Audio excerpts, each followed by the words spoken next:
Salut! Aujourd'hui, j'avais envie de commencer la nouvelle année en vous parlant de choses un petit peu personnelles. Je trouve que c'est une façon par moment d'exorciser les choses négatives. Ça fait du bien en fait, c'est comme une thérapie mais devant un public. Alors je vous encourage vraiment quand vous avez un problème à en parler. Voilà. Et moi l'avantage c'est que quand j'en parle à plein de gens.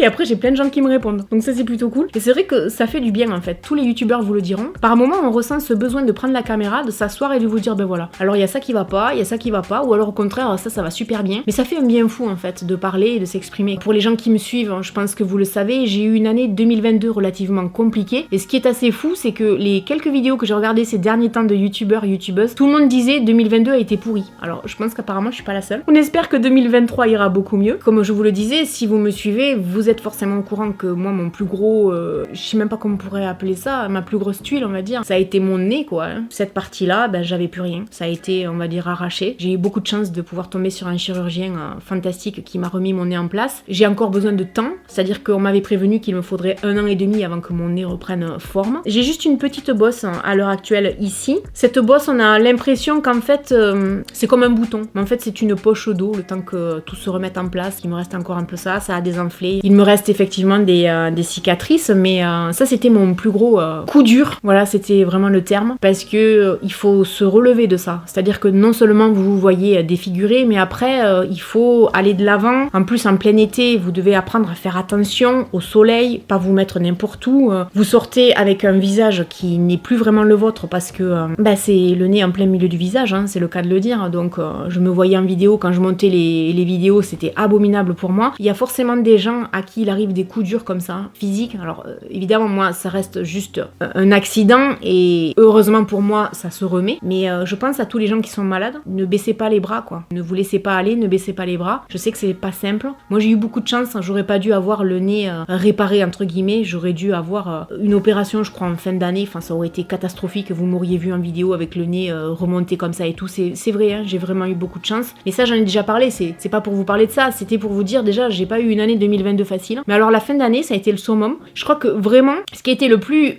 flagrant pour moi, le plus révélateur, c'est que je vous ai fait une vidéo, je crois, il doit y avoir 1 mois et demi, 2 mois, pour vous dire, ouais, les gars et tout, j'ai pris une super décision. Je vais poster 2 vidéos par semaine. Et puis, arrivé mi-décembre, j'étais tellement épuisée de cette année et tellement dégoûtée. Si vous me suivez sur Instagram, vous m'avez entendu gueuler. Après YouTube, justement, parce que YouTube avait décidé de démonétiser, donc de censurer une de mes vidéos qui s'appelait Quitte coup d'un soir. Et ça m'a gonflé au plus haut point. Cette censure sur YouTube a tendance vraiment à me poser un problème. Je suis pas la seule. Je crois que tous les youtubeurs à un moment donné vont se trouver confrontés à ce problème-là. Censure sur le corps humain, censure sur les mots qu'on va utiliser, censure sur une miniature, sur plein de choses. C'est devenu très compliqué de s'exprimer et de dire les choses librement. Il y a beaucoup plus de liberté à la télévision. Ça, c'est vraiment un autre débat. Mais il y a que quand on est youtubeur et qu'on le vit de l'intérieur qu'on le comprend vraiment. Donc ça a été compliqué. Après, ils ont décidé de monétiser la vidéo. Alors, ce que je voudrais vraiment préciser, c'est qu'il y a peut-être des gens qui vont voir ça du côté pécunier de la chose. C'est-à-dire qu'ils vont se dire, oh, mais si c'est que monétisable, c'est pas très grave. Mais moi, là où je l'entends, et je pense que c'est le cas de tous les youtubeurs, c'est qu'en fait, on est censuré. C'est-à-dire qu'on va pas mettre en avant notre vidéo. Elle va être démonétisée et puis elle va pas du tout être mise en avant. Donc ça, c'est un gros problème. On fait pas des vidéos pour ne pas être vu. Sinon, on fait des vidéos dans sa chambre comme moi et on les montre au voisin ou à la voisine. Et en plus, c'est surtout démonétisé et censuré pour des trucs qui n'ont pas lieu d'être. Puisque finalement, après coup, ils se sont rendus compte qu'ils avaient peut-être fait une erreur et ma vidéo est toujours là. Cette histoire de démonétiser des vidéos, comme une fois je vous l'ai dit, j'ai eu des vidéos démonétisées pour avoir essayé une culotte rembourrée, quoi. Quand on y pense, c'était juste une culotte rembourrée, j'ai pas montré mon cul. Au bout d'un moment, ça va 2 secondes. C'est bon, ça gonfle. Et je crois que ça a fini de me casser, en fait. Et à partir de là,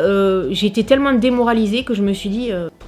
Et en plus, ensuite, je pense que ce qui m'a le plus affecté et qui m'affecte beaucoup ces derniers temps, et je suis sûre que dans ce que je vais vous expliquer, même si vous connaissez pas la même situation que moi, vous allez le comprendre parce que ça peut se substituer à d'autres exemples. Je suis très fière de faire des vidéos sur YouTube. Je suis très heureuse de pouvoir vous rencontrer, discuter avec vous. Je suis très heureuse de pouvoir vous aider et vous pouvez pas savoir à quel point c'est gratifiant de recevoir des messages tous les jours sur Instagram ou sur YouTube pour me dire « Ah Laurette, alors telle astuce m'a servi, oui, tiens, t'as dit ça, je l'ai acheté, c'est génial. De voir que je suis utile. Pour moi, YouTube, c'est le partage, c'est être utile. Il n'y a rien de plus excitant, on va dire, pour moi, que de lire ce genre de commentaires. Ça me fait dire que ce que je fais sur YouTube a une certaine valeur, que non seulement vous avez confiance en moi, parce que vous savez que si je teste un produit, que je l'achète, je vais vraiment vous donner un avis sincère, parce que je suis pas payée par une marque, justement, et que du coup, je peux vraiment me lâcher et dire, ben oui, c'est bien, ou bof, c'est pas terrible. Donc, ce côté-là, pour moi, est gratifiant. Tout ça pour vous dire, merci, en fait. Merci pour votre bienveillance, votre gentillesse, dans la rue, dans les commentaires, etc. Ça, c'est cool. Et c'est pour ça que j'adore faire des vidéos sur YouTube et que je me sens utile. Le revers de la médaille pour moi, c'est qu'en fait, à l'heure actuelle, les gens que je côtoie, qui sont autour de moi, les gens, et c'est ce que je déplore le plus, me mettent dans la case youtubeuse. C'est quoi son métier? Youtubeuse. Oh,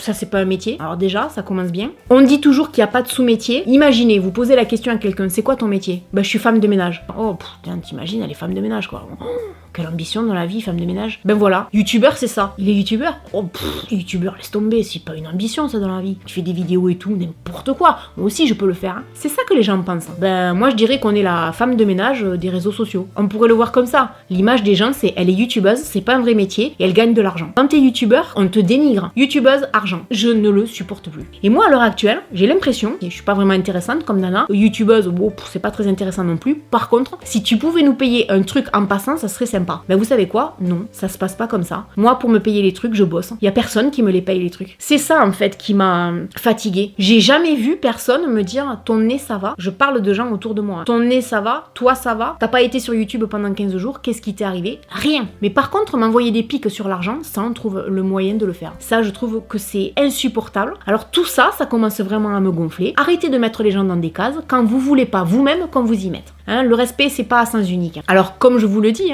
ça n'a rien à voir avec vous. Parce que vous qui consommez des vidéos sur YouTube, vous qui êtes sur les réseaux sociaux, je pense que beaucoup de gens font la différence entre le youtubeur qui va mouiller sa chemise, je pense que j'en fais partie. Alors évidemment, je fais pas les mêmes sujets que certains, mais je teste les produits, je fais des revues dessus, je filme les produits. Ça prend du temps. 2 vidéos par semaine me prennent une semaine entière de travail, y compris le week-end. Et je prends jamais de vacances. Voilà comment se passe ma vie en fait. Et moi, ce qui me gonfle, c'est que les gens qui me connaissent pas, d'entrée, se permettent en gros de elle est youtubeuse, allez c'est bon, laisse tomber, encore une influenceuse à la con. Et ce qui me paraît fou, c'est que vous faites pas ça en fait. Vous êtes toujours bienveillant, que vous savez comment ça se passe. Merci pour tout ce que vous faites de positif pour moi, parce que sans vous, sans votre bienveillance, sans votre gentillesse, je tiendrai pas le coup quoi, ça c'est bien évident. Et quand je vous dis que peut-être vous allez pouvoir vous identifier à ça, c'est que peut-être que pour vous c'est pas le fait d'être youtubeur, parce que peut-être qu'il y a beaucoup de chances que vous le soyez pas, mais vous, ça va peut-être être votre différence du fait de votre couleur de peau, ou du fait par exemple de votre orientation sexuelle. Vous allez peut-être être le gay de service, ou le noir de service, n'y voyez aucun racisme là-dedans. Ben moi je suis la youtubeuse de service, vous voyez où je veux en venir? J'en ai marre que les gens fassent ça, qu'on nous mette dans des cases. Moi j'ai été dans une case pendant des années, la rouquine de service, je suis rousse,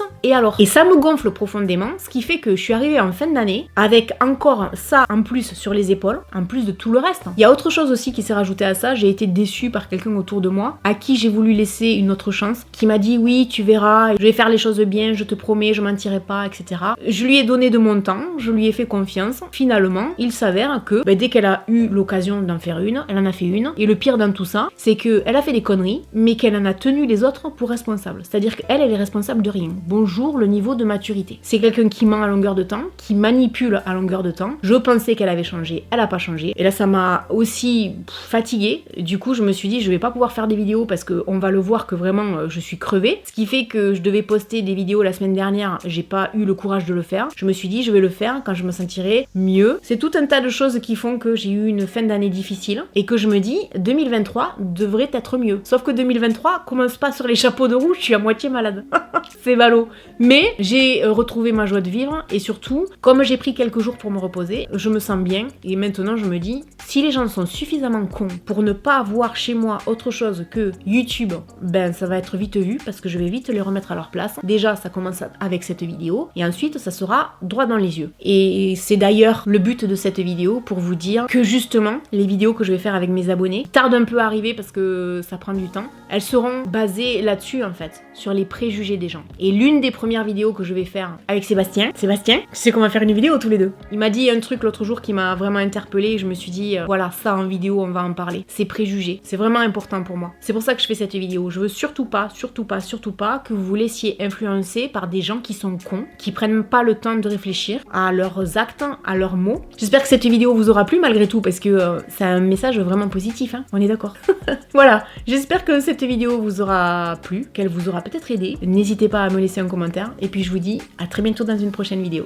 I know you told your friend you're not okay, and tell me what's wrong.